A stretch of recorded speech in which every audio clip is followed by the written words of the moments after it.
So let's get down to business. You guys are Florida guys, and we're going to do a Florida story here.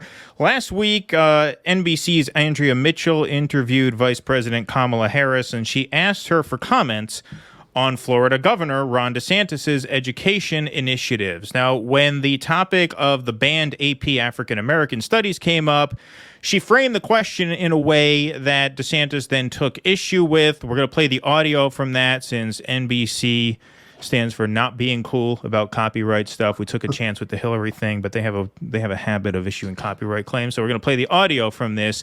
You'll know who Andrea Mitchell is and who Kamala is. We're going to play the question and the answer.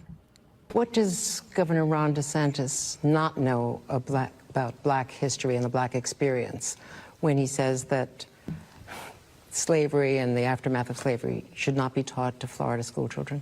I don't know what he knows and what he doesn't know, but I know this. Any push to censor America's teachers and tell them what they should be teaching in the best interest of our children in partnership with the parents of America is, I think, wrong-headed. The people who know our children best are their parents and their teachers in terms of the time they spend and the investment. Right, it is just absolute torture to sit through. One of the things that Kamala doesn't understand is that it's okay to stop talking. But because she has no understanding of any of the issues, she feels just like a kid who gets called on by the teacher. She feels like she has to keep talking in order to prove that she understands what she's talking about.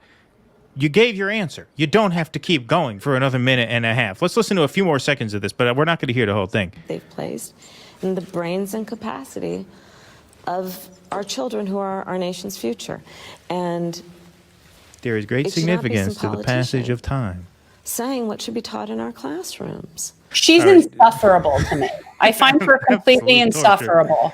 They've got to stop letting her out. The parallels between her and Pete are just overwhelming in the sense that they are so over their head. They're so and they have no business in these positions. And they're both Team Clinton. How about that?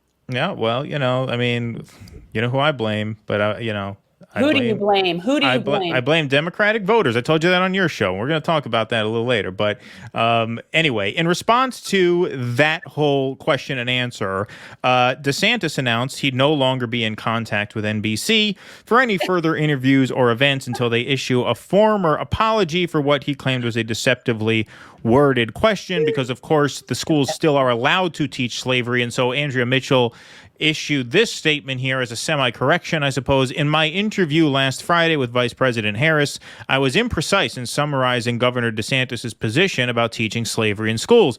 Governor DeSantis is not opposed to teaching the fact of slavery in schools, but he has opposed the teaching of an African American studies curriculum, as well as the use of some authors and source materials that historians and teachers say makes it all but impossible for students to understand the broader historical and political context behind slavery and the aftermath in the years since. Ron DeSantis then addressed this at an event I think this was a day or two back.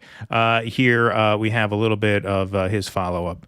You just had on MSNBC, you had the reporter saying that Governor DeSantis does not want students to learn about slavery and its aftermath. Well, if you actually looked at what our standards are, not only is it not prohibited to teach that, it's required to teach that. It's required to teach all of those things. It's required under Florida statutes to teach about racial discrimination. And so they will say, the school had to take a book about Hank Aaron off the shelf because it talks about he faced racial discrimination. And you're thinking like, okay, and why are they doing that? They're doing that to try to create a narrative. They're not doing that because Florida has a law or anything like that. They know that's not in the law, but they're doing it because they know there's enough people in corporate media who will just take that and will run with that. So we've got all these examples cataloged of basically media lies to try to do the hoax. A lot of this has been debunked. The Jacksonville person got fired. There's a teacher in Central Florida that was doing really inappropriate things with in terms of what they were putting out online. So that's gone. And so at the end of the day in Florida, if it's explicit and pornographic, parents have the right to object, and it should be taken off. All right, he gets a little off topic there, but you guys get basically the picture. All right, so you guys, you're in Florida. You know these issues probably more intimately than we do, since Russell and I are not in Florida. I'd like to just get your perspective on this whole thing, both the merits or lack thereof of Mitchell's line of questioning and his response. Yeah, I think what you just watched by playing all those things in the order that you played them is what we keep seeing over and over again here locally and then nationally are these complete unforced errors by Democrats that all they serve to do is make DeSantis look better and make the Republicans look better. Because the reality is he is correct. Teaching slavery is required here. That is actually, we have that law. That is a statute. So when they end up handing him wins that they don't need to hand him by how pathetic they are. And he is right. All that people like to do is tack on the little things and go all over woke and all this stuff. And again, I am not a DeSantis fan. I'm not a DeSantis. I don't like his policy. But when they hand him things like that, it's like they're handing him the presidency on a silver platter. That's what I see. And all their like mission to make him look bad, all they do is make him look good. I'm going to share a little story with your audience that not probably most of them are even aware of. But during DeSantis' first term as governor, this is about a year ago, there was a bill in Tallahassee, a net metering bill, which was basically a bill that was supposed to assist homeowners, HOA communities, because we have a hell of a lot of them here in Florida, as you know, the ability to have solar panels as a means of harnessing energy and saving energy source and saving money. Right. So this bill was written by Florida Power and Light, just to give you an idea. So this bill was as like corporate, power as it gets. And as it turns out, you had 3 GOP state senators that decided, no, this is not a good bill. This is going to hurt working people too much. Obviously, they did everything that they could from an FP&L, which is owned by NextEra Energy, and everyone knows NextEra Energy from, the pipelines in the Dakotas. This is, it's amazing how far the tentacles reach. But in this case, FP&L ultimately played their cards right because they ended up getting 3 Democratic state senators to vote yes. And so this bill made it to DeSantis' desk, which it never had any business making it to. And he still vetoed the bill basically as a FU to the Democrats and I'm good on the environment to independents and Republicans. They make him look good. They do it all the time. And this was a prime example of that. And including one state senator that progressives in the state simp over. And I'm thinking, there's nothing good. There is no defense in any way of this bill. This bill was a shit bill from jump. And the idea that you have allowed, and that is one thing that DeSantis overall has actually been, not as a Republican governor, but as a governor in general. He has been good on the environment. He has actually been really good on the environment. So he's going to have that to run on when he runs for president, which Trump will not. And that's going to be something that's going to separate him. And this never, ever should have ever been in his possession. Yeah. But the Democrats let it happen. They set him up to look good all the time. And you almost have to wonder, Keaton, are they doing it on purpose? Yeah. Well, that's what our friend Tusker here just asked in a super chat. She says it's almost as if the establishment is trying to get DeSantis elected. Thank you, Tusker, and thank you for that. Well, do you mean establishment Democrats? I do believe that. I think that they like to be the minority party. They absolutely like to just play Mick resistance. If they're not in charge, they have they don't have to do anything. I think they prefer it that way. And quite honestly, from a corporate standpoint, it's 6 of one, half a dozen of the other. Like, what do they care who's the president? Well, this is the interesting thing. I mean, I think those answers were pretty perfect, so I don't even have anything to add with regard to the Mitchell and the AP African American Studies thing. I think you answered that pretty perfectly. I don't have anything to add to it. But in terms of, DeSantis, you're from Florida, so you know him, quite well.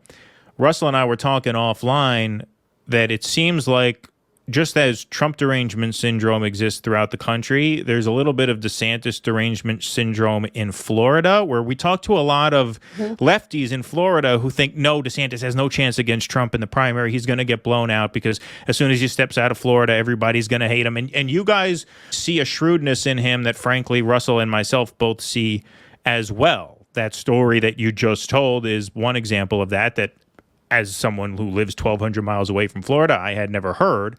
But yeah, you could just see in that clip that we played. Yeah. Oh, there you go. No one's competing with that. You see this, ladies and gentlemen? This is what independent, conservative-leaning independents look for in this country. And not only that, this guy served in combat. This guy was JAG. This guy also served Guantanamo Bay. So he's a warmonger too. He's got everything going for him. And he's got a beautiful wife and beautiful kids. You add it all up. Trump has lots of wives and lots of kids. That's true. That's true. That's Trump really has more. great. I have more wives than him. I have more kids than him.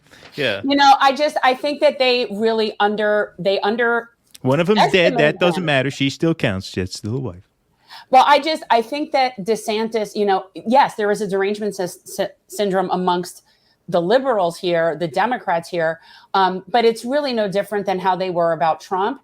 They still don't see the big picture. They still don't see any strategy. They don't see how to do. They don't know what they're doing. But DeSantis do not underestimate him. He is politically brilliant. He has done exactly what would be the most smartest political thing to do ever. I was only joking, but okay. I am totally coming on here now because I am getting tired of hearing about Ron the Meatball Sanctimonious taking all of my credit. When I get that punk on the debate stage, I'm just going to tell him the truth, and I always tell the truth. I made you, and I can break you, and that's the way it's going to be. Oh, my God. Beautiful. Incredible. Speaking of that, actually, they just announced the first Republican debate will be in August, so they're going to have debates. They're going to actually, put debates on TV. I am so looking forward to that. I am so that'll be great. forward That'll be to fun. that. That's the name of the game for stuff like this. We need debates. We love debates. But the other thing, you mentioned about DeSantis. Yes, he's a warmonger, absolutely, and that's going to be one of the issues. It's going to be interesting to see how that plays in a Republican primary. How much of the Republican base actually cares about sort of isolationist, nationalist, anti-war politics that are more embodied by Trump, and how many of them are willing to set those concerns aside, and how does DeSantis pivot? Because we just saw him put out a quote that said, we can't make it a blank check. We have to moderate, right? We can't just keep sending money and weapons to Ukraine. This is what makes DeSantis especially formidable, is that he's one of these rare politicians who can be equally convincing in opposite roles. So what I mean by that, to me, the perfect example of that is Jesse Ventura, who ran for governor in Minnesota. Jesse Ventura is equally convincing as a pot-smoking hippie and a Navy SEAL underwater demolitions expert, because he is both of those things. Exactly. And so he can appeal very well to both of those people. DeSantis is that kind of thing as well. He's enough MAGA, but enough mainstream, and he's shrewd enough to pick and choose where he can challenge Republican orthodoxy and where he has to fall in line.